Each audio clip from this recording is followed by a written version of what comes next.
tidak salah kemudian kita menduga bahwa kalau modelnya seperti itu berarti ini akan dijadikan seolah-olah ini tambak dengan dasar surat-surat tersebut. Ya, DKP tadi tidak harus memberikan janji mau melapor ke atasannya. Ya.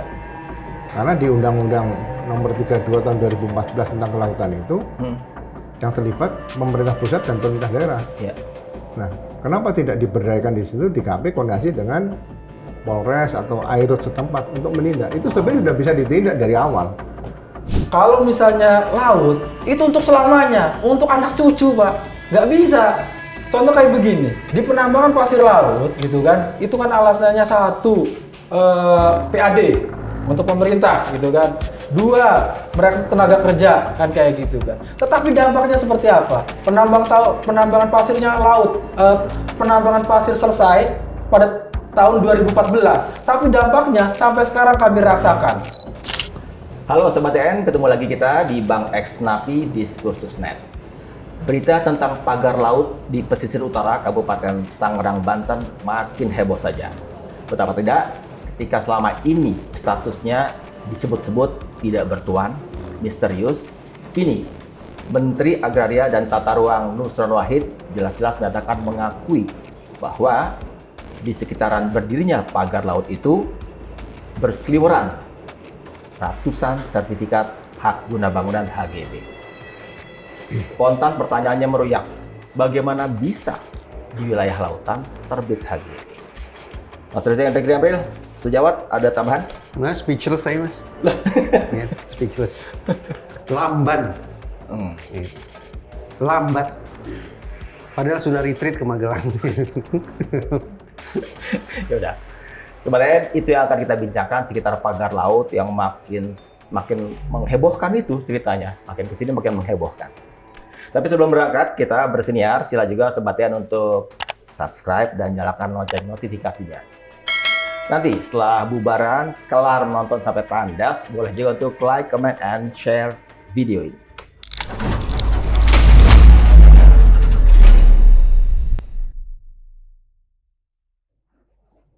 Sobat TN, sudah membersamai saya dan Mas Reza di sini ada dua orang narasumber. Saya perkenalkan ya. Di seberang saya itu ada Komjen Polisi Purnawirawan Pak Ugroseno. Beliau mantan Wakapolri. Sudah lebih dari sekali datang ke sini ya Pak ya. Iya. Selamat datang kembali Pak. Terima kasih Mas. Di sebelah Pak Ugro ada Mas Heri Amrin Fasa, seorang nelayan yang terdampak oleh pagar laut itu. Tinggalnya Mas Heri di Pontang, Kabupaten Serang. Kabupaten Serang ya. Iya. Ya, nanti kita perdalam. Siap. Maksudnya kita berangkat ya? Ayo mas. Saya ke Mas Heri dulu. Iya. Tadi kan tinggalnya katanya di Kabupaten Serang, Iya. di Kecamatan Pontang. Sementara pagar laut itu berdiri di Kabupaten Tangerang. Itu jarak Pontang dengan pagar laut kira-kira berapa kilometer? Itu sekitar 11 kilo lah, 10 sampai 11 kilo. Lumayan jauh ya? Lumayan jauh. Iya. Tapi seterdampak apa Mas Heri dengan berdirinya pagar laut itu sebagai nelayan di Kabupaten Serang yang jaraknya 10 sampai 11 kilo dari situ? Ya, kalau nelayan itu tidak terbatas ruang, Pak. Ya. Jadi tidak ada ruang bahwa nelayan Keronjo harus nelayan di Keronjo saja, nelayan Kabupaten Serang harus nelayan di mencari ikan di Kabupaten Serang saja. Bahkan nelayan Serang juga boleh ke Lampung, boleh ke Kalimantan, kan kayak gitu tuh.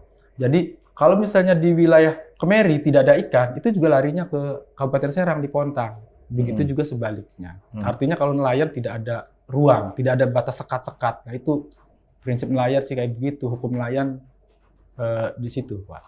Nah setelah berdirinya pagar laut itu, Ya. apa efeknya buat Mas Heri dan teman-teman di Kecamatan Pontang, Kabupaten Serang itu? Nah tentu saja, jadi awalnya begini ya, kami nelayan di daerah Kabupaten Serang itu merasa was-was. Gitu Kenapa? kan? Merasa was-was karena ada proyek PIK 2 itu awalnya, gitu kan? Ada proyek PIK 2 itu. Lah, lalu kemudian banyak calo-calo tanah nih awalnya nih Pak. Dari banyak calo-calo tanah yang kemudian menyebarkan rilis blok-blok yang nanti akan dibebaskan. Nah itu awalnya tuh. Blok itu, dari rilis itu, ini nanti akan dijadikan proyek PIK gitu tuh. Pak. Sehingga kalau bagi nelayan pesisir utara Banten itu memiliki luka yang luka sejarah lah Pak ya gitu ya. Karena untuk pembangunan PIK 1 itu kami ruang laut kami itu dirampas. Karena material uruk untuk PIK 1 dan pembuatan pulau-pulau di Teluk Jakarta itu diambil dari wilayah kami. Di Serang itu? Di Serang. Nah gitu.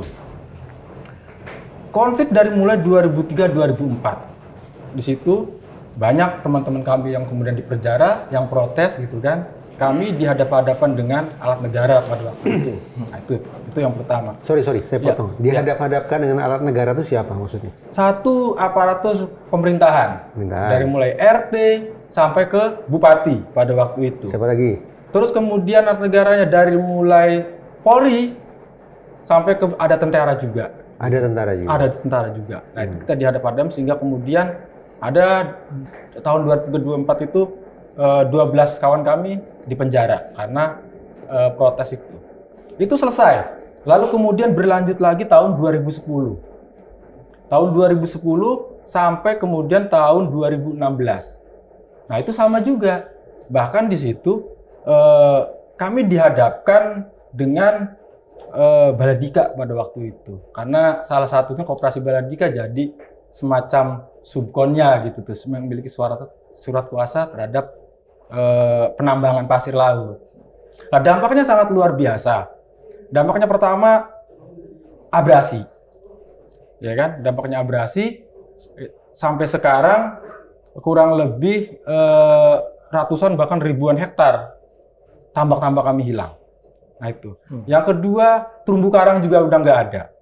Yang ketiga, dari hasil penambangan pasir laut itu ada kantong-kantong lumpur yang kemudian pecah di situ sehingga sampai hari ini laut kami keruh.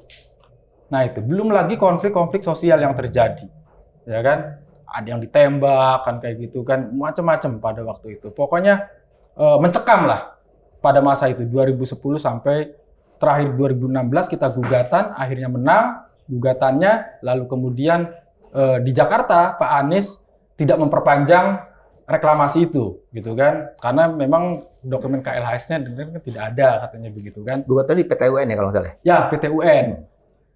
Akhirnya kami kan dari pasca 2016 kami mulai inilah Pak, artinya mulai lega gitu kan, mulai lagi beraktivitas dengan normal gitu kan, tidak merasa ada ancaman, intimidasi gitu kan, walaupun dampak-dampaknya masih terjadi kan. Lah, sekitar tahun 2023 itu ada gelombang baru lagi nih Pak. Nah, gelombang baru terkait dengan loh, kok ada project PIK lagi nih? Otomatis dalam pikiran kita, waduh, reklamasi lagi. Kita terancam. Kok Mas Heri bisa menduga secepat itu ini project PIK lagi? Enggak, karena yang beredar dari calo-calo tanah yang beredar ini untuk PIK. Gitu tuh, untuk PIK 2 dan PSN. Nah itu. PIK 2 dan PSN itu kalau istilah di kami sih PIK yang di PSN-kan. PSN kan statusnya buat PIK yang nah, untuk awal-awal coastline kan, bukan yang PIK 2 ya. Untuk awal-awal Pak, antara PSN dan PIK 2 itu tidak jelas batas-batasnya. Untuk awal itu nggak jelas. Jadi, pembebasan yang terjadi itu semuanya mengatasnamakan PSN. Semuanya itu. Atas nama PIK yang di PSN itu semuanya gitu kan. Baru ada gelombang protes, baru belakangan keluar batas-batasnya. Ternyata hanya 1.755 hektar.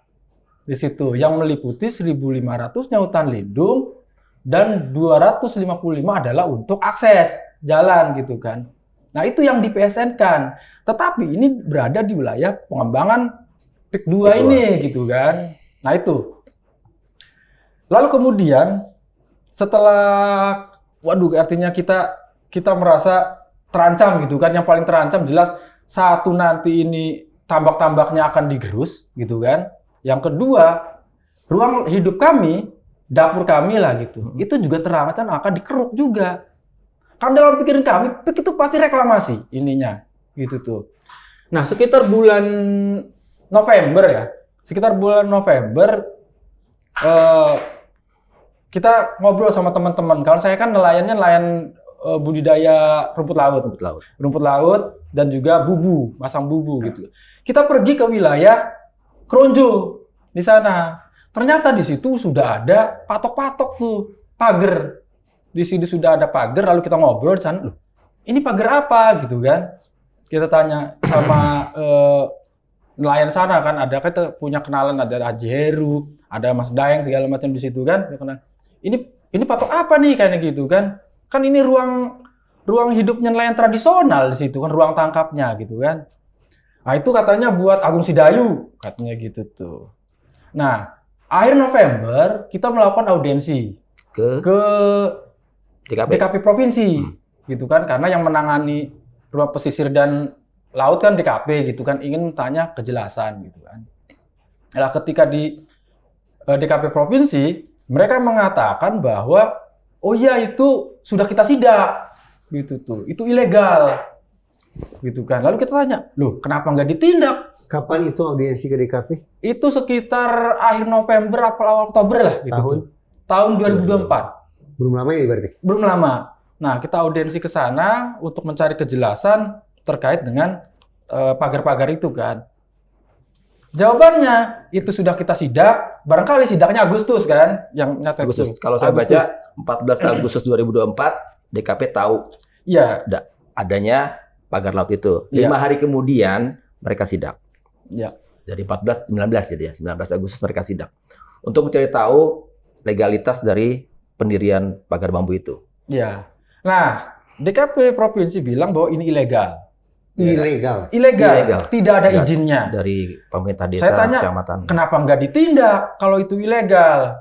Loh, saya sudah melaporkan ini ke atasan, ke pusat, bilangnya gitu kan. Nah, kami tidak punya wewenang untuk melakukan penindakan, gitu kan. Pusat itu artinya KKP, Kementerian Kelautan dan Perikanan. Oke. Ya bisa jadi KKP, bisa jadi mungkin aparat penegak hukum, saya nggak tahu ya, karena waktu itu wewenang kita hanya melaporkan. Baik. Nah, lalu kemudian kita tidak punya wewenang katanya gitu kan. Nah, sekitar pertengahan Oktober kami membawa ombudsman gitu tuh. Wah, ini kok rasa-rasanya nggak bener nih gitu kan. Rasa-rasanya nggak bener. Artinya udah ada sidak, harusnya dihentikan pada waktu itu. Kenapa kok jalan terus gitu? Jadi Oktober itu masih jalan. Masih nancep-nancepin tuh pekerja-pekerjaannya. Saya tanya pekerjanya untuk di wilayah Kronjo itu bukan dari wilayah Kronjo, itu dari wilayah Tanjung Pasir, dari wilayah sana. Kalau untuk nelayan Kronjo gak ada yang mau gitu tuh. Jadi dibayar pada waktu itu kan. Lalu setelah itu kita bawa ombudsman ke situ gitu kan, langsung melakukan sidak lapangan. Dari ombudsman pusat ada, dari provinsi juga ada, bersama dengan kita pada waktu itu kan menunjukkan ini loh Pak gitu. Nah, kita lihat dengan ombudsman di situ. Nah, kalau dilihat gitu kan, itu berupa kapling-kapling, bukan pagar. Kafling. Kapling laut kotak-kotak bentuknya. Gitu tuh. Kalau istilah pagar saya bingung nggak tepat, karena bentuknya kotak-kotak. Jadi di bagian luar itu bentuknya lebar ya, sekitar 1 meter lebarnya, itu dilapisi paranet, lalu kemudian dikasih karung berisi tanah di situ. Jadi kalau misalnya kita lihat atas itu seperti galengan gitu tuh. Nah, di dalamnya itu bentuk kotak-kotak. Kotak-kotak kapling-kaplingan gitu tuh. Nah, kayak tambak itu jadinya ya? Mirip tambak. Kalau dari atas. Nah, itu. Lalu setelah itu kan, nah, itu yang terjadi di laut. Gitu kan. Ternyata di teman-teman kami juga yang ada di pertambakan juga mengalami permasalahan terkait dengan pembebasan lahan ini. Ini yang di mana? Di Kabupaten Tangerang ya? Iya, di Tangerang nih. Jadi kan karena yang sudah diuruk itu wilayah Kabupaten Tangerang, terakhir kan di Desa Muncung tuh, Kecamatan Kronjo. Nah, ternyata di situ kami menemukan ada sungai gitu kan, yang kurang lebih lebarnya itu 15 meteran. Itu diuruk untuk akses jalan menuju pik ini ya, pik yang di PSN kan ini, karena kan di situ kalau lihat di petanya itu kan ada sekitar 600 hektar, itu ada akses jalannya. Bentar, saya potong dulu deh, biar lebih jernih pemahamannya. Iya, iya. Jadi di lautnya di kafling-kafling kalau Betul. menurut Mas Heri, Iya. di lautnya ya. Iya. Terus di daratannya ada juga pengurukan sungai. pengurukan sungai di situ.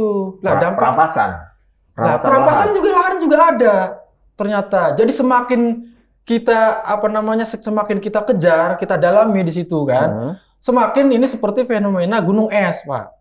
Banyak permasalahan di situ. Jadi satu aja misalnya kan Perampasan bukannya dibeli tanah-tanah warga masyarakat. dibeli dengan terpaksa. Kok? Ya, jadi begini. Jadi proses pembeliannya itu seperti tadi tuh, ada alasan PSN ini. Seolah-olah PSN ini adalah stempel. Sehingga ini bisa menerabas segala sesuatunya.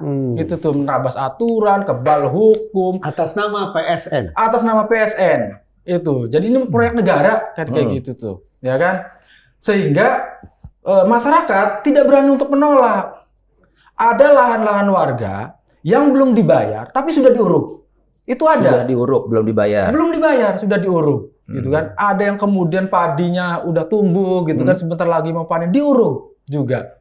Nah, itu yang terjadi tuh. Nah, ketika protes, gitu kan, kita protes ke lurah, terutama ke lurah kan, nggak ada solusi, malah dibawanya ke PIK. Udah, katanya ini proyek negara, katanya kayak gitu tuh, dibawa.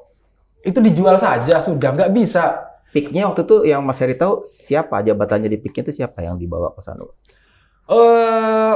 Waktu itu kan cerita di PIK aja gitu tuh. Kalau PT-nya si PT Kukuh kalau nggak salah itu. Ininya ya, untuk warga yang cerita ya. Gitu. Kita punya dokumentasinya ada kok, semua kita videoin itu. Jadi dibawa ke PIK gitu kan, lalu dikasih DP 30 juta. Dan sampai hari ini itu belum lunas, tapi lahannya sudah diuruk. Nah, itu yang terkait lahan tuh. Jadi berapa dibayar per meter perseginya? Dibayar untuk lahan sawah 50.000. 50.000. 50.000 untuk sawah gitu. Itu 50.000 sampai ke tangan pemilik sawahnya nggak tuh? Bulat 50.000 ada potongan lagi. Nah, ini ada cerita lagi dari salah satu pemilik. Jadi harganya 50.000, ya kan? Yang diterima pemilik itu 30.000. Ya. 20.000 itu masuk lurah. Waktu itu lurahnya kalau dilihat di ininya mediatornya ada lurah namanya Mas Kota. Itu lurah bimbing yang melaporkan Pak Said Didu. Nah, di situ sebagai mediator. Sekarang masih jadi sebagai lurah? Seperti masih, dia ketua Abdesi. Ya. Oh, Ya, oke. Ketua Abdesi Kabupaten Serang. Nah, itu ada di situ ada. Nah, yang masuk ke pemilik itu 30.000, 20.000 masuk ke itu, ya kan? 2.000 lagi itu masuk ke lurah-lurah setempat. 2.000-nya. Jadi yang diterima oleh masyarakat itu hanya 28.000 yang diterima. Itu semua yang bertransaksi dengan pihak yang tadi itu PT Apatko Kuhot. Iya. Semuanya. Hampir semuanya seperti itu. Jadi hampir semuanya kita lihat juga ada di Pegadangan Ilir juga sama. Jadi semuanya itu nggak ada yang beres. Semuanya DP-DP modelnya kayak gitu. Dan proses perampasan lahan itu bukan cerita omong kosong. Itu ada. Nah, belum lagi terkait dengan sungai yang diuruk. Ini berarti tapi perampasan bukan secara fisik ya, direbut dengan kekerasan kan? Kalau Tapi cara-caranya aja. Nah, cara-caranya yang gitu tuh. membuat Jadi pemiliknya seolah-olah duruk aja dulu gitu tuh. Nanti yang teriak berarti itu pemiliknya. Jadi tidak pernah ada konfirmasi ke pemilik. Terkait sungai, ini kan akses. Sungai itu akses untuk pertambakan, gitu kan, akses untuk pertanian. Jadi ketika diuruk itu malam-malam pekerjaannya. Nah, ketika diuruk otomatis tambak-tambak ini tidak dapat air. Kalau tambak kan dia butuh sirkulasi tuh. Karena kalau misalnya tidak ada air, salinitasnya nanti akan tinggi, Pak. Salinitasnya itu. Nah, ada namanya Haji Jabir, gitu kan, yang bersebelahan dengan sungai itu. Jadi dia sudah sudah ngasih bibit di situ. Jadi ukuran 2 jari, gitu kan. Karena diuruk sungainya, airnya mati. Nah, sampai hari ini tidak ada pertanggungjawaban di situ. Jadi bisa disimpulkan nggak kalau Mas Heri posisinya beda dengan kawan-kawan nelayan di Kabupaten Tangerang. Iya. Kalau mereka kan kabar-kabarnya dengan adanya berdirinya pagar laut, akses melautnya susah, Betul. harus muter jauh segala macam kan. Iya. Kalau Mas Heri tidak merasakan itu kan berarti kan? Saya tidak merasakan itu. Jadi karena kami Tapi cuma tergabung, kekhawatiran ke depannya PIK itu, korporasi itu yang akan... awalnya itu, cuma kan kita tergabung di namanya FKPN, Pak. Apa itu? Front Kebangkitan Petani dan Nelayan. Dan di situ itu kan nggak ada teman-teman dari Keronjo, dari ini juga gitu tuh. Nah, FKPN ini berdiri untuk sebetulnya untuk melawan PIK itu dulu, PIK 1 dan pembuatan pulau-pulau kecil. Nah, itu tuh. Saya ke Pak Ugro dulu ya, Mas. Bentar. Nyambung informasi dari Mas Heri, kalau betul. Bahwa 14 Agustus, Dinas Kelautan dan Perikanan lokal setempat sudah tahu adanya pagar itu, dan waktu itu panjangnya masih baru 7 km, Pak. Terus kemudian mereka sidak beberapa kali, gitu kan. Terus kata Mas Heri kan tidak ada tindakan, baik dari pemerintah, aparat pemerintahan maupun yang lain-lain. Nah, yang lain-lain itu kepikiran saya, kan ada TNI Angkatan Laut, ada mungkin Bakamla, ada juga mungkin Satpol Air. Iya. Ada kemungkinan berurusan nggak, Pak, Satpol Air dengan pagar laut itu, Pak? Kelihatannya harus di depan. Airut itu harus di depan. Airut. Satpol Airut itu Iya. harusnya di depan. Dalam arti apa di depan ini, Pak? Kan penegak hukum dia. Jadi nyambungnya ke situ harusnya. Apalagi tadi dikatakan ilegal kan ya Pak? Iya, DKP tadi tidak harus memberikan janji mau melapor ke atasannya. Iya. Karena di Undang-Undang Nomor 32 Tahun 2014 tentang kelautan itu yang terlibat pemerintah pusat dan pemerintah daerah. Iya. Nah, kenapa tidak diberdayakan di situ DKP koordinasi dengan Polres atau Airut setempat untuk menindak? Itu sebenarnya sudah bisa ditindak dari awal. Gitu. Jadi bukan semua lapor atasan. Sini lapor atasan, lapor atasan, lapor atasan. Nah, atasan dengan atasan juga nggak pernah ketemu gitu aja. Tapi inisiasi dari pihak Satpol Airutnya, Bapak lihat ada atau tidak ada dengan di Ya. tahun Ini yang 2024 itu? Ini yang sebetulnya kita perlukan aparat negara atau aparat pemerintah baik pusat maupun daerah itu tidak usah berdalih dengan yang saya dengar dari Menteri Kelautan. Ya, KP. Pak Sakti. Ini ada undang-undang Cipta Kerja. Ya.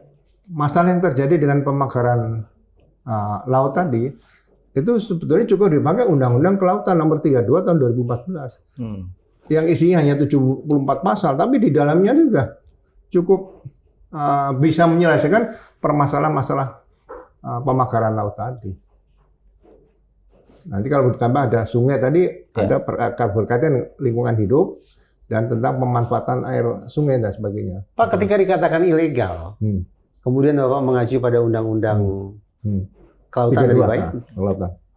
saya harus memaknai itu sebagai persoalan pidana atau administrasi saja? Pidana, bukan administrasi. Karena namanya Undang-Undang Kelautan itu, ya negara kita negara kepulauan. Artinya orang yang memasang kafling-kafling bambu tanpa legalitas itu Ya, dipidana. harus ditindak. Karena pemanfaatan laut itu tidak pernah ada dalam undang-undang untuk kepentingan pembangunan, misalnya perumahan di kapling itu tidak ada. Tapi kalau dibangun mercusuar, dibangun di situ ada industri kelautan, itu bagus. Nah, disinilah yang letak kesalahan bahwa pemagaran laut itu tidak diatur di undang-undang tentang kelautan. Kenapa dibiarkan seperti itu? Ya, menurut saya ya udah, makanya mari dibentuk tim gabungan pencari fakta. Siapa nanti yang terlibat? Beberapa kementerian juga ada. Nah, penegak hukumnya itu Polri di depan di sini, karena menyangkut keamanan negara gitu. Kalau kedaulatan negara kan pertahanan ya, TNI ya. Tapi ini keamanan negara ini perlu dikembangkan ke arah situ. Nggak bisa laut di kapling-kapling, nggak bisa di situ.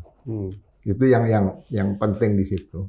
Tapi bahwa faktanya sudah ada katakanlah 263 sertifikat HGB, ya kan, di sekitaran pagar laut itu, ini yang menjadi pertanyaan besar kan, kok bisa itu di wilayah lautan ada sertifikat HGB banyak pula gitu, Pak? Nah, makanya Undang-Undang KPK nggak berlaku pasal 2 atau pasal 3 bagi pejabat pemerintah secara melawan hukum, ya kan, menguntungkan diri sendiri, korporasi, ya kan, atau orang lain, dan merugikan keuangan negara atau perekonomian negara.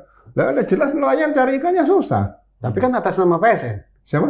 Kalau betul itu PSN kan berarti menguntungkan negara. Ya, PSN kan harus ada survei di lapangan dulu untuk kepentingan apa diterbitkan PSN. Jadi bukan hanya dilihat wilayah PSN nanti kan apa ya itu kan Pangan jadinya yuk. ya jangan Menteri terlalu Erlangga. mudah lah. Menteri Erlangga bilang status PSN itu sebetulnya cuma untuk peak tropical coastland. Peak 2 enggak.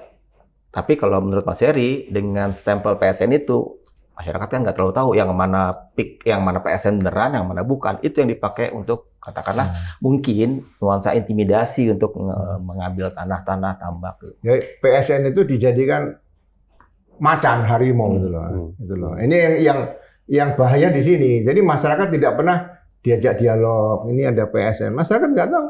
PSN apa itu. Nah, ini jadikan harimau. Sehingga masyarakat kalau nolak, ini ketentuan nanti Anda nggak terima duit, titip di pengadilan, konsinyasi ambil sendiri. Nah, di sini edukasi terhadap masyarakat berkaitan dengan PSN tidak pernah dilakukan oleh pemerintah sebelumnya. Sehingga masyarakat selalu jadi korban. Kalau soal katakanlah kafling-kafling yang bersertifikat HGB itu, ada seorang pengamat perkotaan yang menduga itu berangkat dari yang namanya disebutnya tanah musnah. Tanah musnah itu artinya tanah yang sudah berubah bentuk, tidak bisa diidentifikasi lagi, tidak bisa dimanfaatkan secara normal karena alam, misalnya abrasi. Kan? Dari situ, kemudian di atas tanah musnah itu konsepnya bisa dilakukan reklamasi atau rekonstruksi. Nah, itu yang si pengamat itu bilang, ya jangan-jangan memang ini buat direklamasi. Ya. Makanya udah dibatas-batasin tuh, kafling-kafling udah jelas tuh gitu. Ya. Jadi membeli tanah-tanah yang musnah tadi itu dari warga, dari masyarakat, untuk kemudian oleh korporasi diajukan ke pemerintah untuk dijadikan HGB-nya. Ya. Gitu. Itu beda dengan kasusnya tempat pembuangan tanah sampah yang dari Jakarta dibawa ke pantai utara. Kan lama-lama ada peningkatan permukaan tanah. Ya. Nah, kalau sudah jadi seperti itu baru dibikin HGB nggak ada masalah. Tapi kalau masih jelas itu laut, ada undang-undangnya nomor 32 tahun 2014 tentang kelautan, ada sumber daya kelautannya, laut sebagai pemersatu, kemudian lah dipagari berarti tidak dipecah belah. Nah, yang membuat pagar ini kan memecah belah persatuan dan kesatuan Indonesia yang katanya ada pulau-pulau besar, pulau kecil dihubungkan dengan laut dan sebagainya kan. Ini harusnya kan Polri punya satuan kejahatan terhadap keamanan negara. Mainkan di sini. Ini udah berkaitan keamanan negara ini. Bukan masalah bambu ditanam itu. Ini keamanan negara. Nah, itu artinya Mabes Polri turun di sini untuk langsung bergabung dengan Airut, Bakamla untuk langsung menindak. Saya rasa bukan KKP lagi kalau ini sudah Bakamla dengan Airut Polri dan Mabes Polri yang menangani masalah pagar laut ini. Ketika sebelum ini KKP menyegel kawasan pagar laut itu untuk penyelidikan siapa pemiliknya, itu nggak bersinggungan dengan polisi, Pak, ininya. Ya, sebenarnya tinggal koordinasi aja. Sehingga gini, ada juga jangan dibongkar dulu dong, kita tunggu siapa pelakunya. Itu Pak Menteri ya? Iya. Saya bilang, mana ada maling penjahat yang kembali ke TKP, Pak? Nggak ada. Langsung ditindak saja bahwa ini kejahatan sudah. Jadi jangan ragu-ragu lagi, kejahatan. Bicara tegas, jelas, rakyat tenang. Nah, saya sarankan seperti tim gabungan pencari fakta. Ditanya masyarakat tadi seperti tadi, bagaimana masalahnya, sehingga masyarakat merasa, oh sudah ada wadah yang akan menangani masalah-masalah mereka. Tidak perlu lagi unjuk rasa ke mana, ke Jakarta, nanti ke kementerian dan sebagainya. Ini masalah komunikasi yang buntu saja antara masyarakat dengan pihak pemerintah itu aja. Harusnya masyarakat lapornya ke kepolisian, Satpol Airut itu, ya. setidaknya. Atau dari DKP ini tadi, dari aduan berarti, Pak, ya? Ya laporan resmi, pidana, karena tidak ada ketentuan bahwa laut bisa dibangun untuk ya dinyatakan untuk reklamasi atau sudah ada sertifikat HAMIL atau sertifikat HGB dan sebagainya, itu sudah melanggar aturan. Sayang kalau tidak dibentuk tim gabungan pencari fakta, nanti Kementerian KKP bicara sendiri, ATR bicara sendiri, nanti masalah apa lagi? kementerian-kementerian lain mau bicara lagi ini, jangan udah. Ini masalah keamanan negara gitu aja menurut saya. Kan dalam perjalanan ceritanya, kemudian ada katakanlah beberapa NGO LSM yang lapor ke Barreskrim, kayak LBH dan Advokasi Publik Muhammadiyah, BP Muhammadiyah, ada Walhi, ada LBH, ada juga PBHI, itu melapor ke Barreskrim untuk minta Barreskrim menelisik siapa di balik pagar laut itu. Ya. Nah sekarang setelah ceritanya makin maju dengan pengakuan katakanlah begitu dari Menteri ATR bahwa sudah ada sertifikat HGB 263 dengan siapa pemilik segala macam, kira-kira apa yang akan dilakukan oleh Barreskrim, Pak? Jadi ya bergabung dengan Kor Airut Polri, ini kekuatan besar yang turun sehingga penegakan hukum tentang berkaitan dengan yang pidana di darat tadi masalah sertifikat dan sebagainya, ini kan pasti ada keterangan palsu dan sebagainya. Gimana mengukur? Siapa yang akan mengukur, Pak, gitu? Nah, kemudian dengan yang masalah di pagar laut ini, saya rasa Airut juga punya penyidik Polri di situ, dia bisa melakukan penyitaan di situ, proses dengan undang-undang kelautan ini. Selesai urusan, nggak ada masalah lagi. Pidana ada biasa, undang-undang kelautan ada, tambah KPK, udah selesai. Pertanyaan saya singkat nih ke Pak Ugro. Ketika Bapak sebut ini sebagai persoalan pidana, awam, ini delik aduan atau delik biasa? Delik murni biasa. Berarti sebetulnya masyarakat yang merasa dirugikan tanpa harus melapor, Iya. Bisa laporan model A dibikin polisi. bikin polisi sendiri. Nah, oleh Airut bisa bikin gitu. Tidak nunggu masyarakat laporan. Untuk mengamati situasi yang makin lama makin meresahkan itu tugas satuan kerja apa? Kalau di pagar laut tadi adalah saya lebih cenderung kedepankan Satuan Polisi Perairan dan Udara, Airut. Itu yang paling terdepan. Iya. Jadi kalau TNI Air kemarin ini sudah turun itu ya untuk menghilangkan rintangan-rintangan. Coba kalau misalnya ada banjir dan sebagainya kan ini mengganggu. Iya. Itu membersihkan laut dari bambu, iya. Tapi membersihkan laut dari masalah perilaku yang ilegal itu sama sekali belum ada pergerakan. Nah, itu. Menurut saya. Saya mau tanya Mas Heri boleh? Saya senang ketemu Mas Heri. Mas Heri ini sehari-hari kerjanya apa, Mas? Budaya rumput laut. 100% bekerja sebagai itu? Iya. Atau punya kesibukan lain? Kalau kesibukan lain paling ya dagang. Dagang apa? Dagang minyak. Mas Heri ini pendidikannya apa? Saya S1. S1. Pantes sangat artikulatif ya. Iya. S1 jadi nelayan, sekaligus jadi pedagang. Iya. Sikap perlawanan, katakanlah demikian, yang coba Mas Heri suarakan ini, yang coba Mas Heri perjuangkan ini sebetulnya merupakan suara minoritas atau suara mayoritas nelayan di sana? Mayoritas, Pak. Bagaimana saya bisa teryakinkan bahwa ini adalah suara hati mayoritas? Ya, karena kan kita punya kawan-kawan di sana kan, punya kawan-kawan nelayan. Artinya, laut itu kan adanya dapurnya. Ya. Ketika dapurnya diacak-acak, tidak mungkin mereka tidak melawan itu.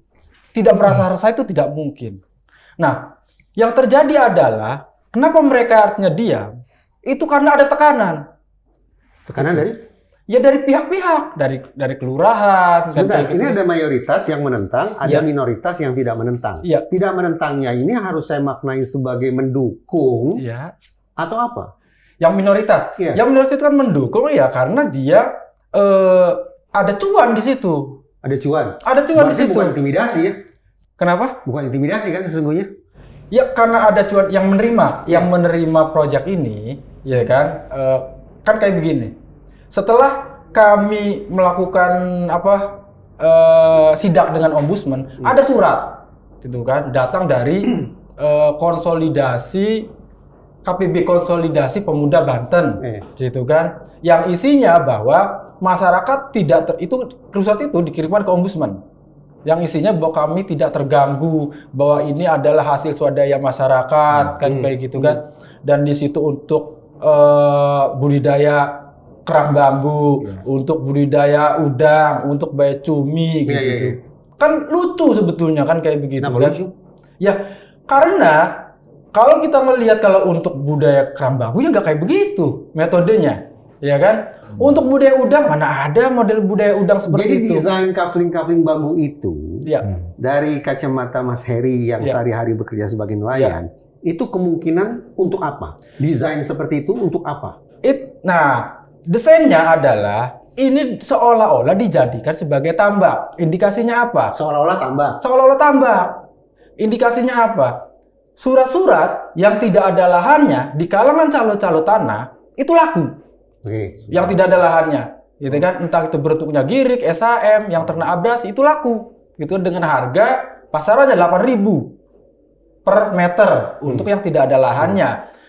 Nah, kemudian tidak salah kemudian kita menduga bahwa kalau modelnya seperti itu berarti ini akan dijadikan seolah-olah ini tambak dengan dasar surat-surat tersebut. Yeah. Nah, dugaan itu kemudian diperkuat ketika BPN Tangerang mengeluarkan 300 SHM, itu pernyataan awal. Yeah, yeah.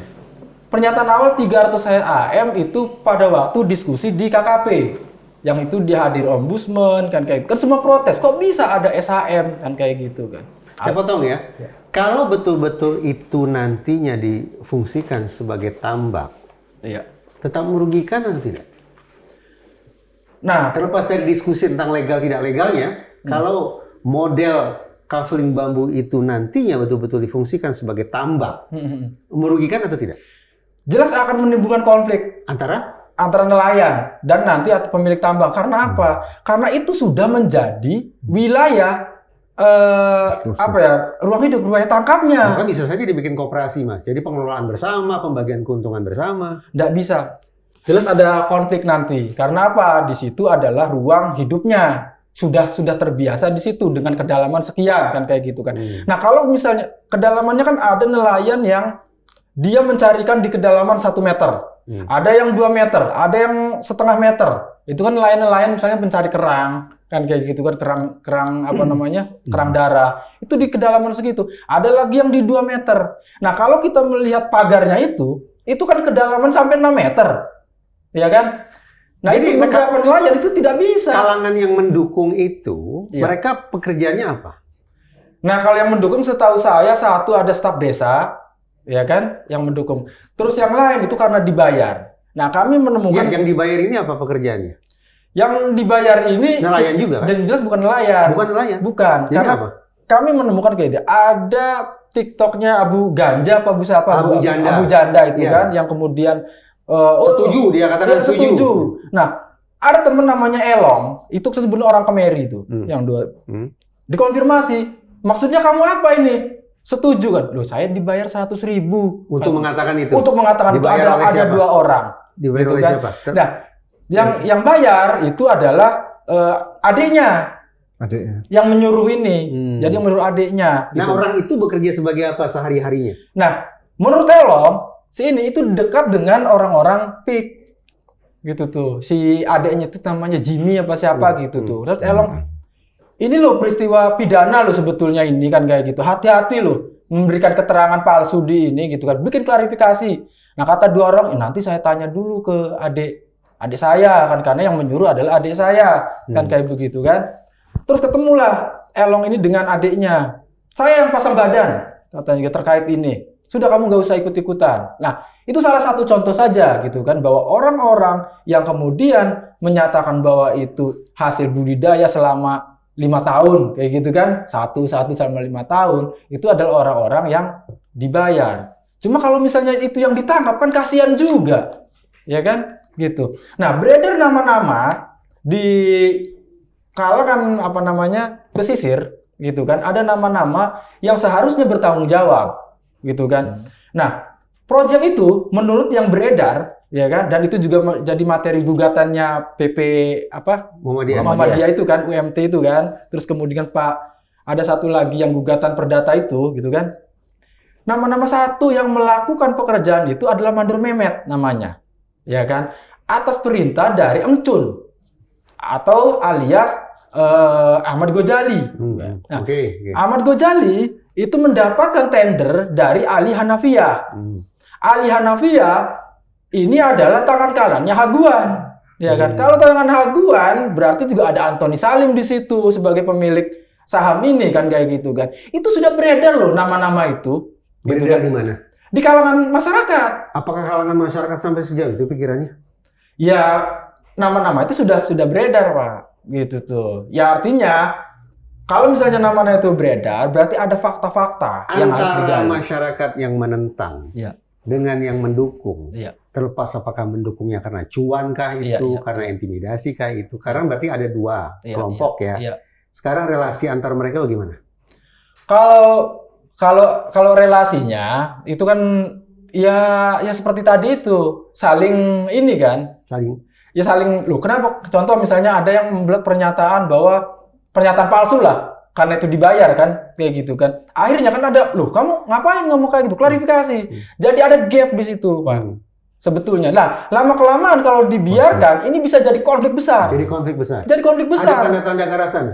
Ya? Ada mulai tanda-tanda ke arah sana? Kalau kekerasan belum, tapi kemudian secara kata-kata itu sudah mulai ada, kan kayak gitu kan. Contoh misalnya ada namanya Sandi, ya kan, Sandi yang mahasiswa UMT, tapi katanya sudah di DO, gitu kan, yang dia menjadi ketua jaringan Rakyat Pantura. itu kan. Setelah diundang ke TV One kalau nggak salah itu kan, terus kemudian dia tidak bisa mempertanggungjawabkan apa yang dia katakan pada waktu press release dengan staf-staf desa itu, gitu kan.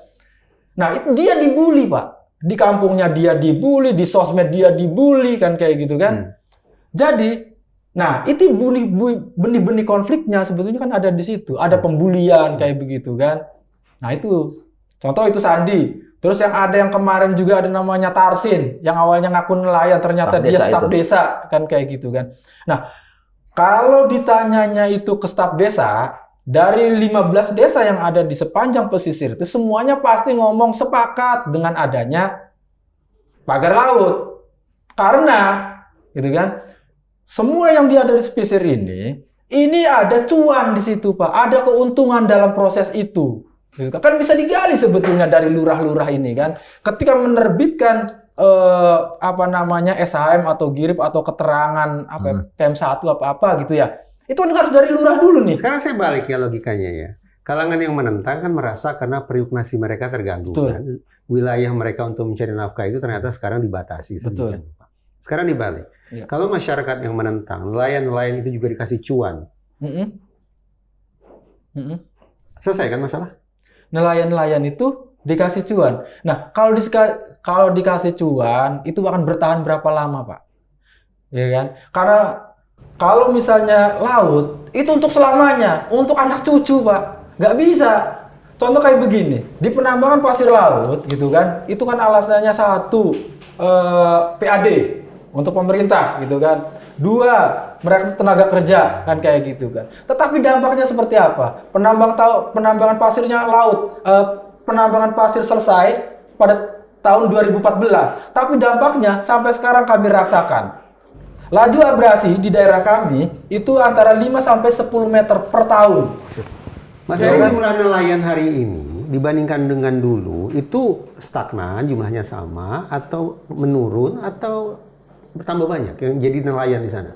Yang jadi nelayan sih cenderung menurun, Pak. Kalau cenderung menurun, maka kan memang suatu saat nanti saya bayangkan di wilayah itu tidak akan ada lagi nelayan. Semua orang akan ganti profesi. Nah, kenapa kemudian kita tidak berpikir ke depan?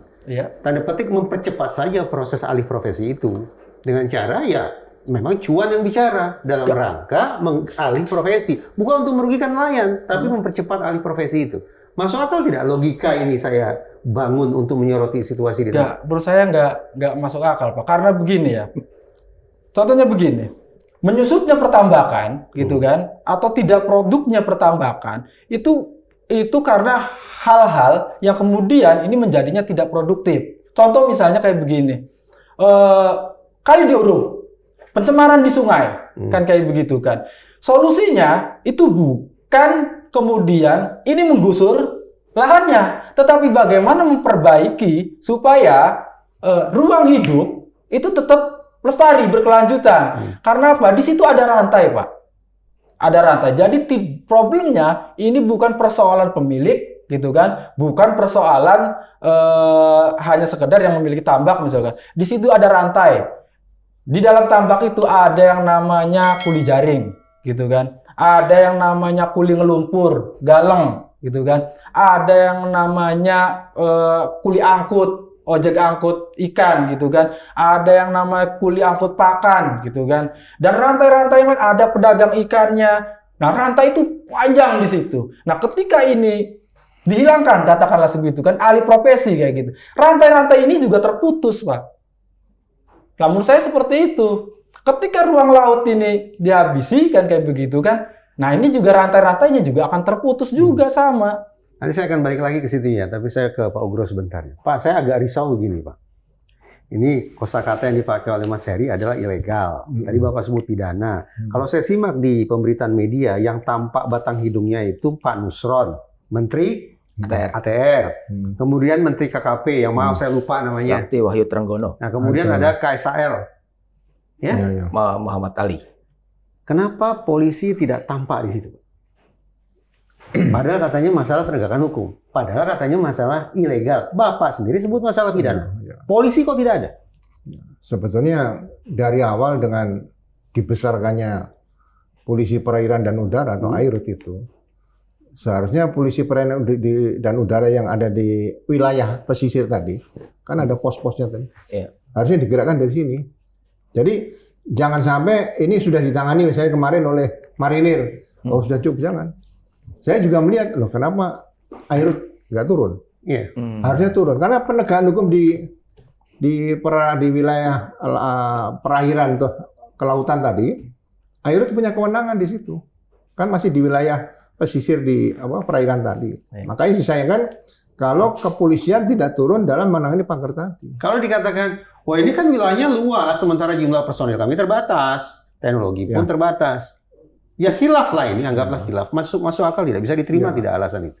Seharusnya gini, pimpinan-pimpinan baik tingkat Polres, itu kan sudah melihat, Polsek saja melihat di sini. Gitu. Jadi jangan sampai hal ini dibiarkan bahwa, wah ini di perairan kita di darat, jangan. Air itu kan air dan udara.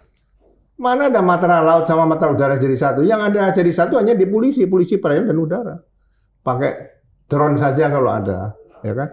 Atau kapal dari Tanjung Priok dirapatkan dulu ke wilayah yang ada pagar laut. Kalau ada kapal besar AIRUD di situ saja untuk mencegah, ini tidak akan terjadi. Dicegah dulu ya. Kan polisi itu kan bisa Harkam Tipmas, bisa pelindung pemain dan penegakan hukum. Nah, disinilah kehadiran polisi harusnya di masyarakat itu lebih dikedepankan daripada orang ragu-ragu siapa yang mau dikedepankan. Masa Pak Said Didu terus-menerus nih. Pada alinea yang Bapak katakan ini, kemungkinannya ada dua. Tolong saya diralat ya kalau saya keliru. Satu, anggaplah polisinya khilaf, atau yang kedua, polisi melakukan pengabaian. Tapi berat saya mengatakan ini. Kemarin kami berbincang dengan Ahmad, siapa Mas? Ahmad Khozinuddin ya, pengacara. Dia tanpa tedeng-aling-aling mengatakan polisi terlibat. Betul ya? Bukan tutup mata, bukan tidak tahu, polisi terlibat. Agak ngilu saya mendengar kata itu. Apalagi kalau kemudian kita berimajinasi liar, ada cuan segala macam. Tolong saya diralat, Pak, agar saya tidak percaya omongan Ahmad Khozinuddin itu. Ya. Jadi sepertinya kalau kita mengatakan tidak juga orang nggak percaya. Kalau mengatakan dia pasti tanya buktinya apa. Kita kan punya propam. Propam juga harus turun. Kenapa polisi di situ diam? Karena yang bisa menguji keprofesionalan ini itu adalah propam. Jadi ya sebaiknya menurut saya propam turun ke lokasi. Kenapa ada pembiaran pemasangan pagar yang kasat mata ditanamnya kan dari pinggir itu. Bukan langsung di tengah dulu kan gitu. Nah di sini. Nah makanya lebih bagus kalau menurut saya kan kementerian tadi juga banyak terlibat, tim gabungan pencari fakta karena ini sudah jadi apa kalau ibarat nasi kan sudah jadi bubur nih. Isu nasional ini Pak, bukan isu lokal lagi menurut saya. Sudah jadi bubur. Ini keamanan negara. Jadi tim gabungan pencari fakta dibentuk sehingga koreksi kemudian rencana tindak lanjut penegakan hukumnya laksanakan. Jangan sampai ada masalah, oh ini sudah selesai dengan tim gabungan pencari fakta. Ini harus ada penegakan hukum yang secara tegas dilaksanakan. Termasuk tadi cyber. Ya kan?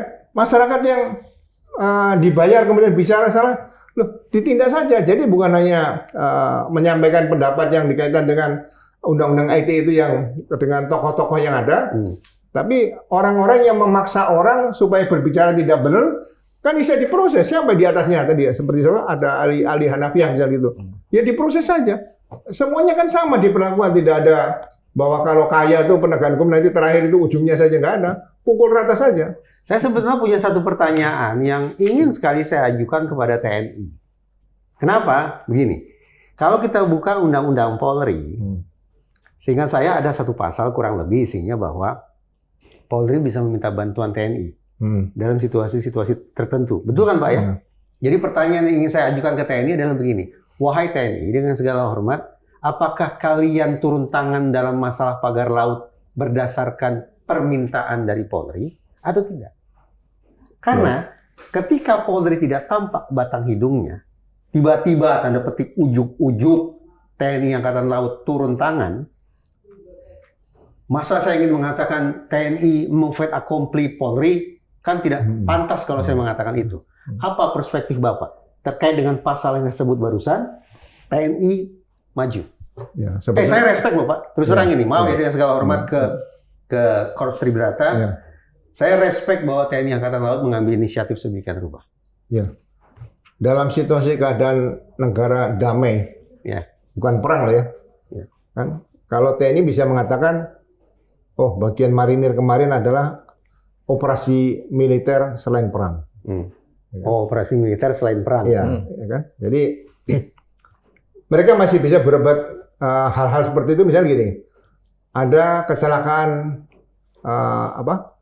bus masuk jurang, masa diminta bantuan dulu TNI, padahal di sebelahnya ada pasukan batalion, kan bisa sih. Jadi kata-kata bantuan itu sebenarnya menurut saya perlu dihilangkan sebagai warga negara ya, yang bantu itu nggak ada masalah. Gitu. Keterpanggilan nih Pak, keterpanggilan. Ya, panggilan sebagai aparat negara kan ada kecelakaan, misalnya ini. Ada mobil mogok di depan batalion.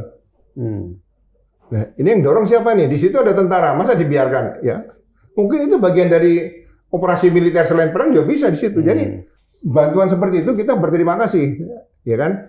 Tinggal dengan kaitan pagar laut tadi, apa yang diambil tadi, kumpulan barang bukti di tempat yang aman. Nah, kemudian dilakukan laporan polisi, dilakukan oleh polisi dengan laporan model A, dan langsung diadakan penyidikan. Dan menurut saya itu bukan kesalahan, bukan melanggar etika profesi, itu pekerjaan Polri sebetulnya di situ. Jadi jangan sampai ke depan nanti ada ragu-ragu lagi, saling nunggu, saling ngintip gitu. Siapa yang mau turun dulu? Ya kan? Jadi Kapolres setempat seharusnya harus berani mengambil keputusan. Saya tangani Pak, selesai tuntas. Cukup Kapolres ke pagar itu, nggak usah Kapolres. Sampai Kapolda nggak perlu. Tapi kalau udah bicara PSN, sudah bicara PIK, sudah bicara nama-nama, takut saya nyebutnya Pak gitu. Kayaknya nggak cukup Polres Pak. Berdegup juga jantung Polres menurut saya Pak. Justru kita harus membiasakan diri. Prestasi punya perwira polisi itu Kapolres. Tahun 98 unjuk rasa seluruh Indonesia bukan Kapolda lagi. Kapolres. Ada keributan, Kapolres. Aman, Kapolres. Jadi di mana-mana Kapolres itu titik awal untuk bisa maju nggak ke depan nanti. Tahun berapa Pak? 98. 98 waktu itu Polri masih di bawah ABRI Pak. Masih. Berarti kalau Polri dikembalikan ke ABRI bersama TNI mungkin kuat lagi nggak Pak? Belum juga. Saya dulu 98 perintah menggunakan senjata api dari Panglima saya lawan, saya tolak. Nggak perlu. Belum saatnya menggunakan senjata. Masyarakat itu gunakan mulut komunikasi. Saya jadi penasaran, serius nih dengan tidak perlu menggunakan senjata. Kadang-kadang Polri perlu disandingkan kembali dengan Polri dinaungi dalam ABRI, mungkin jadi kuat lagi kayak dulu Pak. Tapi tidak usah direspon itu. Saya ke Mas Heri saja, Mas. Tadi ada di penjara ya. Mas Heri sebut ada yang sampai di penjara. Kenapa di penjara? Itu sepengetahuan Mas Heri, sebuah proses hukum atau apa? Penjara itu apa itu maksudnya itu? Ada bentrok duluan sebelumnya apa gimana? Jadi begini, pada waktu itu kan ada surat penghentian sementara, ya kan dari Bupati. Sehari kemudian ternyata itu kapal penambang itu datang lagi, sehingga itu menimbulkan kemarahan masyarakat, ya kan? Nah dari kemarahan itu kemudian masyarakat terpancing melakukan pengrusakan. Pengrusakan. Anarkis nih. Iya, itu pada waktu itu kan. Karena harusnya kalau ada surat penghentian sementara gitu kan, ketika melakukan eksploitasi lagi, itu kan juga harus dikonsultasikan.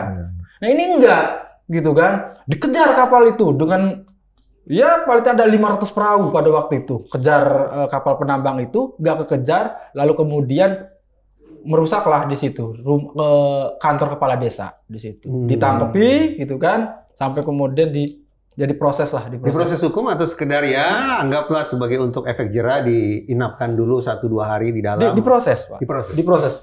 Diproses hukum. Nah, itu tahun 2004. Kalau yang terjadi di tahun 2010, nah ini kan ada wilayah Lontar, ada wilayah Pulau Panjang di situ, sama mereka. Nah, dari pelajaran tahun 2003-2004, kami sudah diskusi dengan jangan sampai melakukan pengrusakan di darat, lurah atau apa gitu kan. Cuma karena memang mereka ini ya emosi begitu kan. Lalu melakukanlah, ada yang memprovokasi itu, melakukan pengurusan rumah kepala desa dan kantor lurah gitu. Itu bentrokan antara masyarakat dengan siapa berarti? Bentrokan masyarakat dengan kepala desa ininya. Maksud saya representasi negara di situ yang berhadapan-hadapan dengan masyarakat. Kalau representasi negara adalah dari mulai lurah, ya kan, sampai ke bupati, gitu kan. Itu sipil semua kan berarti?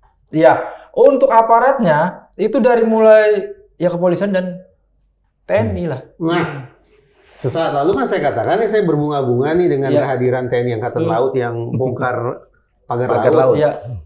Tapi dari cerita Mas Heri kan ternyata dulu lain lagi tabiatnya kan begitu. Nah, makanya begini. Kalau dulu Pak, untuk jadi isu nasional itu harus tembak-tembakan dulu. Berbeda dengan sekarang. Ya kan? Karena ini rejimnya rejim viral dulu, baru kemudian mereka melakukan tindakan, ya kan? Nah itu.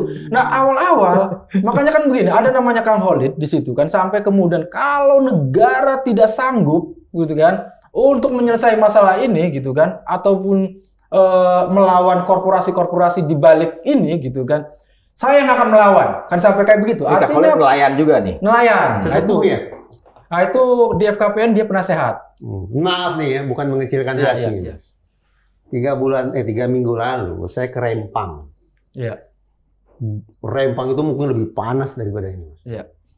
Dulu personil-personil berseragam, benturan dengan masyarakat, pangpung, gas air mata segala macam. Iya.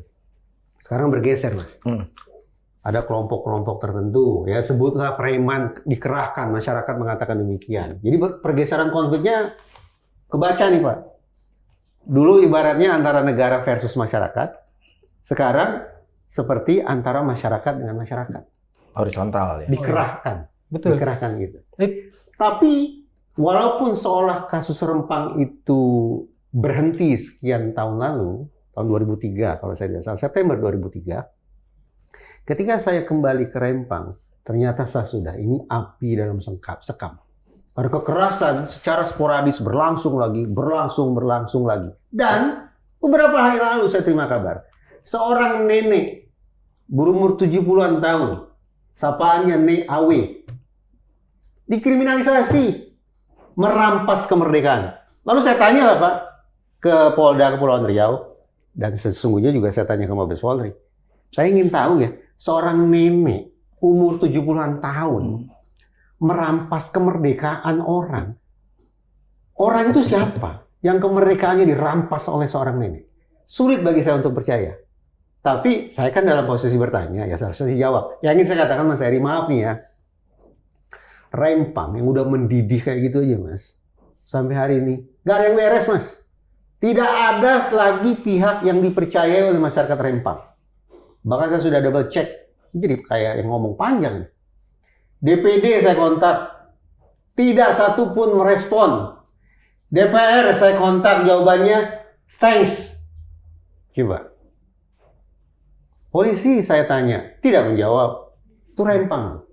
Perkiraan saya nih, firasat buruk saya nih, jangan-jangan nih, situasinya akan aman, Mas.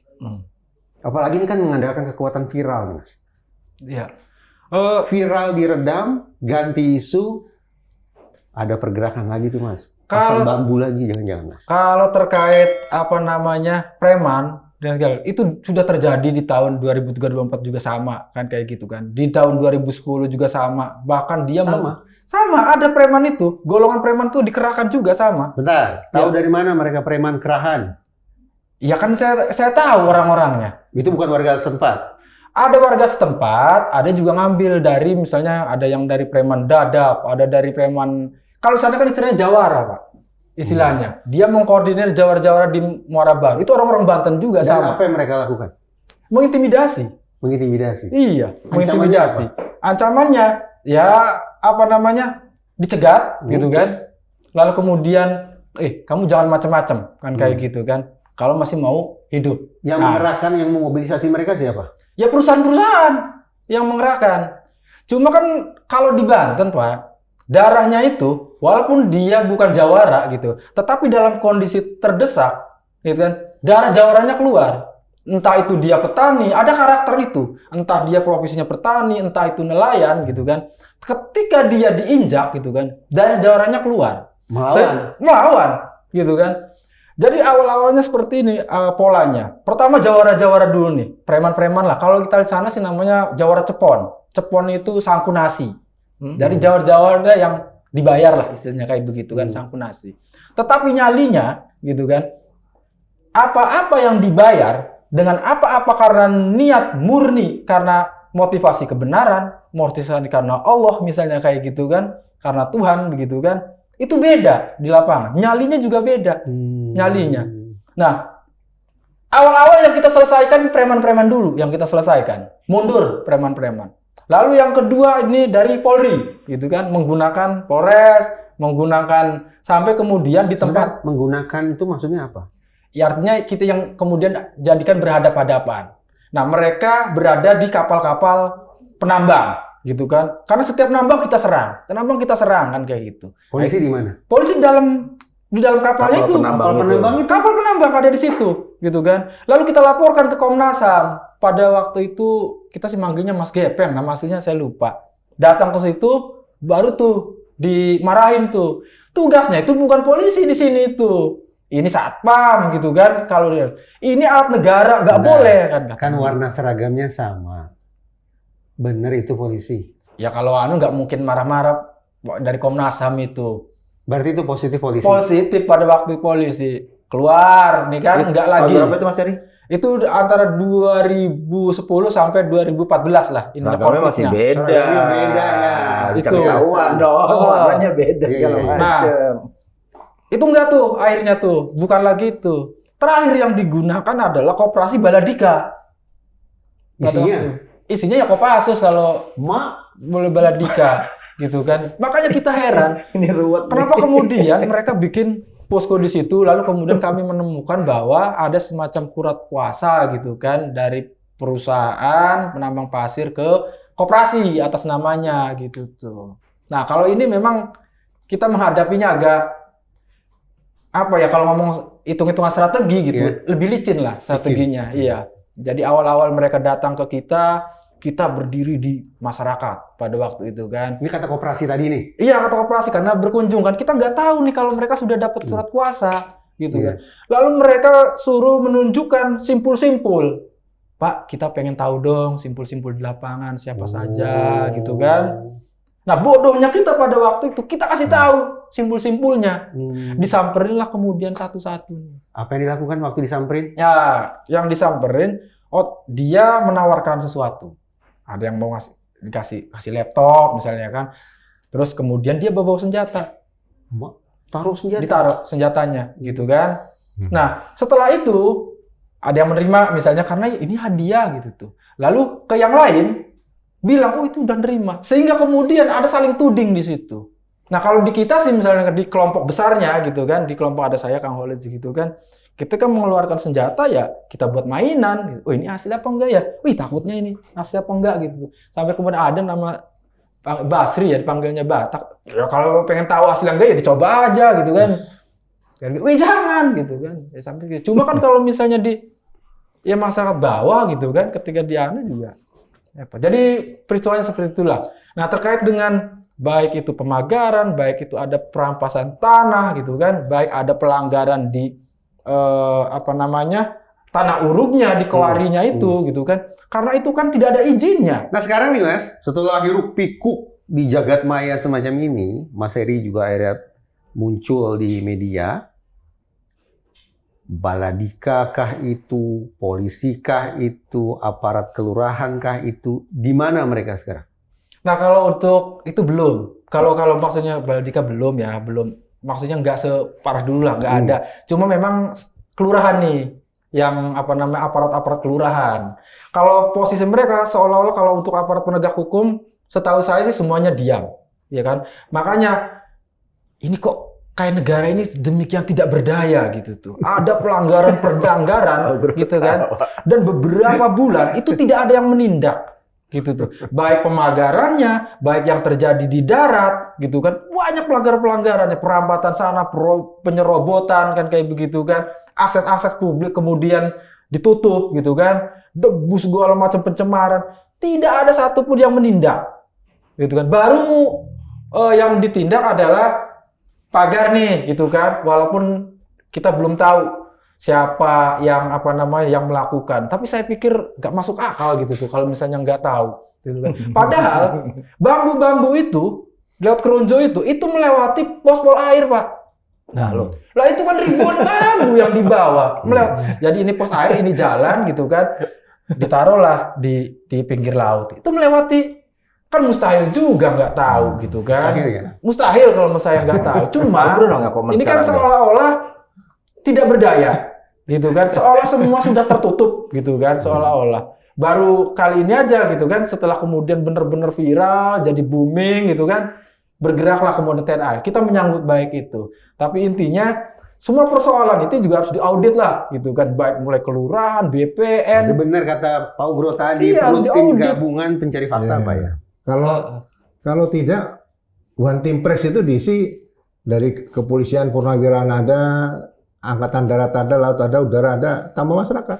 Sehingga kalau yang turun ini polisi, TNI AD, Air Laut turun, One Team Press itu ke sana, TNI Polri yang di sana juga oknum nggak berani melawan.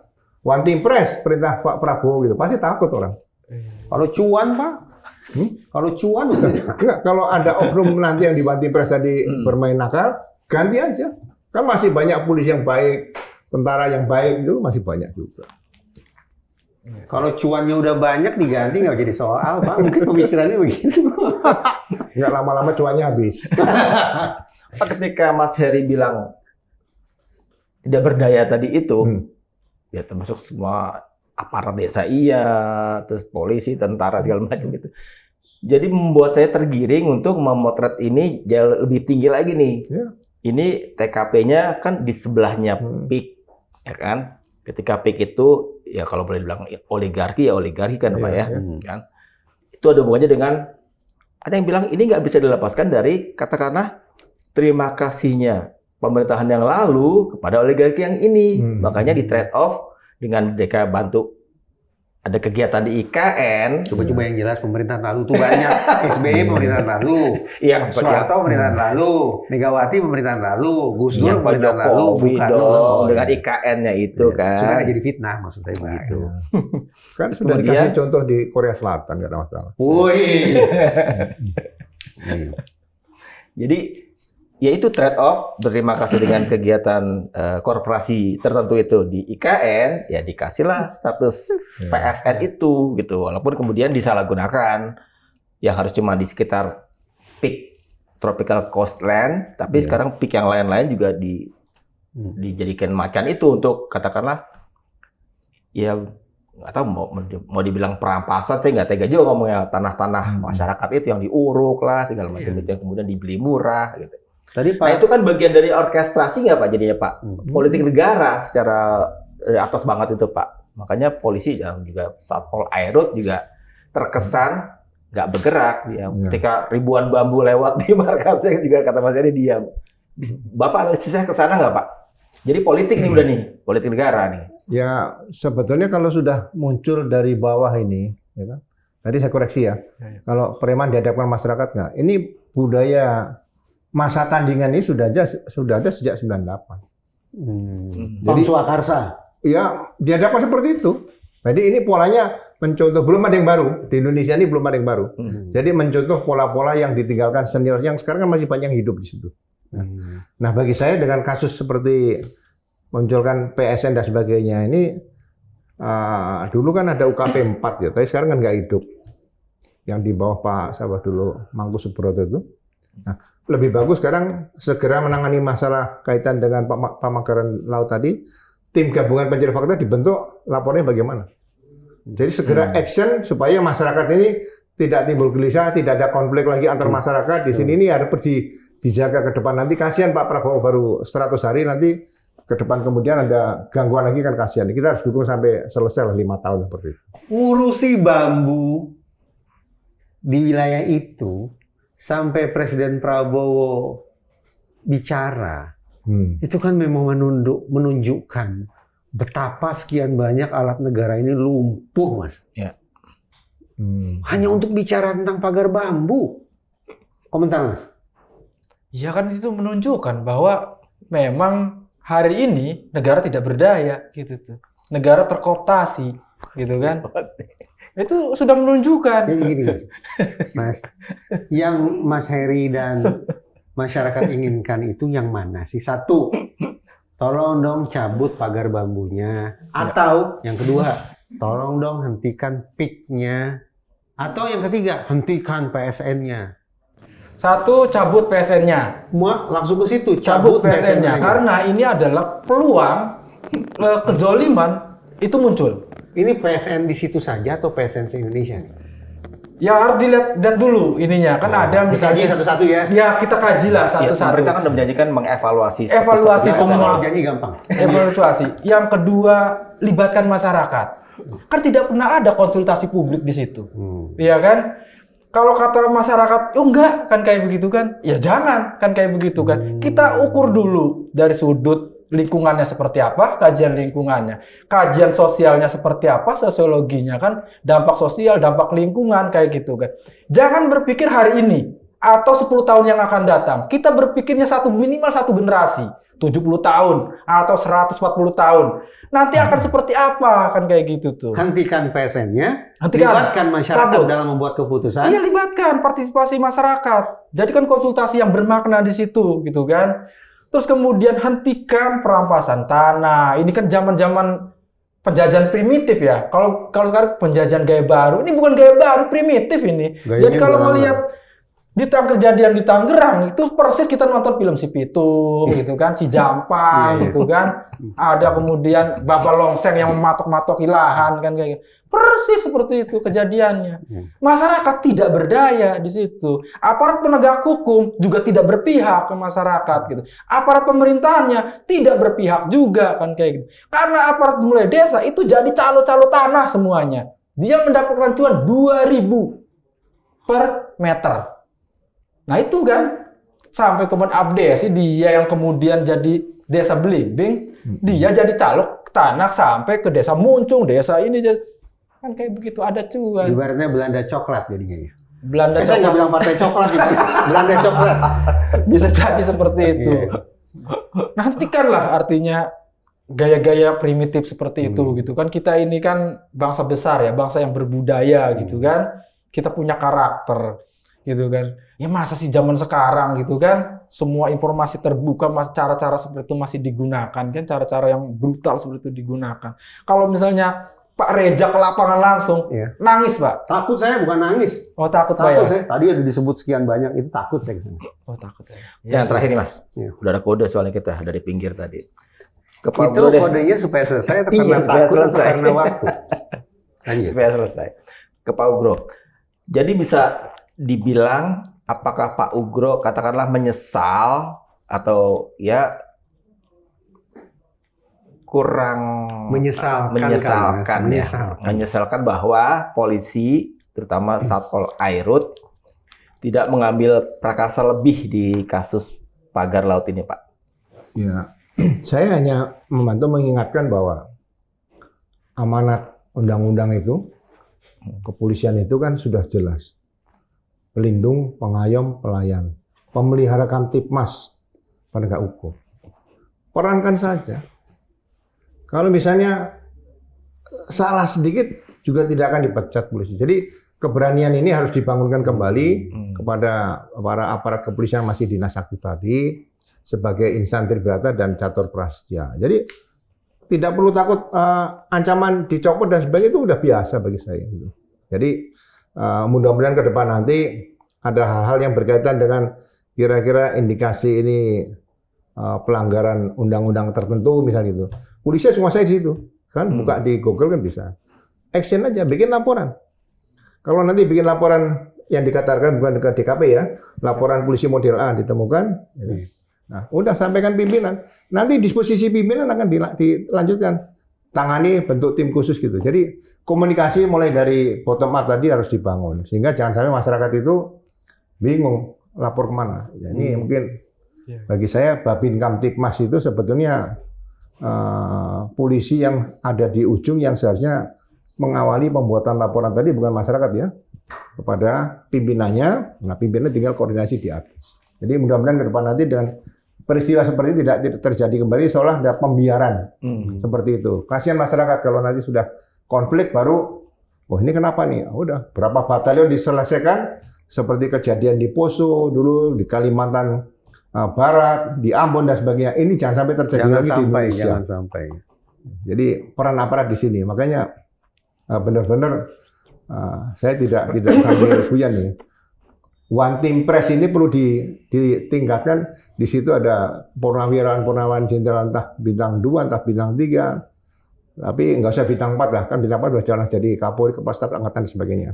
Itu membantu Presiden. Jadi masyarakat bisa langsung datang di situ, One Team Press, menghimpun, sampaikan Presiden, sehingga pengambilan keputusan dari Presiden tadi ada pengambilan berdasarkan fakta yang sudah digali di lapangan. Cukup Mas ya? Babin Kamtipmas di situ siapa namanya, Mas? Ada ya? Babin saya kurang tahu. Kurang tahu. Nggak ada ya? Ya. Oh. Maksudnya ada, tapi saya Mestinya kurang tahu. ada. Saya Bahkan kurang sudah tahu. sampai polisi RW sekarang. Iya. Kalau perlu ada nelayan yang jadikan Babin Kamtipmas nggak apa-apa, yang penting sehat. Tapi waktu itu nggak lapor ke aparat kepolisian ya masyarakatnya Enggak, ketika pemagaran laut itu? Enggak ya? enggak ada karena taunya adalah di situ wilayahnya DKP kan gitu tuh yang mengurusi gitu tuh wilayah DKP ruang lingkupnya. Jadi lapornya ya ke DKP karena itu kan kalau untuk penindakan di laut kalau nggak salah itu kan ada satu PSDKP, ada ya itu kan, ada Bakamla, ada TNI Angkatan Laut, ada Polair gitu tuh. Yang terdekat PSDKP dulu nih gitu kan. Nah, seharusnya ketika itu dia ilegal DKP atau PSDKP berkoordinasi dong, gitu kan? Seharusnya. Harusnya kan kayak begitu. Nah ini dibiarkan dari mulai 7 kilo, gitu kan? Dibiarkan jalan lagi. Ini lucu-lucuan aja nih. Nanti pulang ke Serang ya? Ada nggak keinginan bikin laporan ke kepolisian? Ada. Ada. Jadi nanti saya baca undang-undang ini hanya 74 pasal. Oh iya. Masalah DKP atau KKP saya belum menemukan. Yang ada di situ hanya Bakamla, kemudian masalah pertahanan laut juga ada dari TNI, kemudian unsur dari kepolisian juga ada. Nah, ini nanti saya serahkan dengan dasar ini sampaikan kepada masyarakat. Jangan lagi lapor ke DKP dulu, tapi ke kepolisian setempat. Nah, itu. Ya. Lapor Nah, aja. nanti Ya, disusulkan terima kasih. saja saya Ya. undang-undangnya. Ya. Bantu polisi. Siap. Supaya membantu masyarakat maksudnya. Amin. Kita tutup ya Mas ya? Iya. Sebenarnya ini menarik karena ada insight baru yang muncul dari perbincangan kita berempat di sini. Yang saya tarik sebagai sebuah kesimpulan, katakanlah begitu, bahwa masyarakat juga kurang kesadarannya untuk juga semestinya di urusan di perkara pemagaran laut ini lapornya ke polisi juga, ada Satpol Air. Tapi juga Pak Ugro tadi juga sedikit bicara tentang bahwa Satpol Airnya juga Satpol Air Lautnya juga mestinya harusnya lebih proaktif ketika melihat ada fenomena yang mungkin kelihatan akan berbuntut panjang nih kalau dibiarkan. Karena ini menyangkut keamanan negara Pak ya, ujung-ujungnya tadi Bapak bilang ya. Kalau di perairan ini dekat ini kan cukup air laut. Kalau terlalu jauh kan sudah ada TNI AL di situ. Oke Mas ya. Sebenarnya pantengin terus Diskursus.net karena untuk kasus-kasus yang betul-betul berkepentingan dengan publik, itulah media harus bekerja di sana. Saya dan Mas Reza. Terima kasih juga untuk Pak Ugro dengan Mas Heri udah hadir di sini. Kami undur diri dulu. Pamit. Tabik.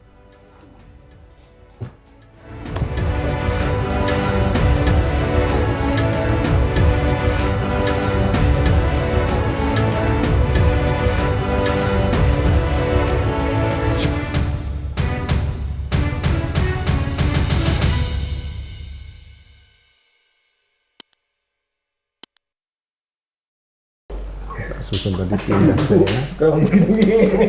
Sebetulnya Saya jadi punya konsentrasi ke ibu nih. Saya baca-baca ini sebelum kesini tadi, waduh, ini undang-undang udah jadi kuat nih. sebetulnya lapor ke polisi itu bukannya nggak mau ya Pak. Tapi Tadi ngomong kayak gitu nggak mau. Ada polisi. Pesimis.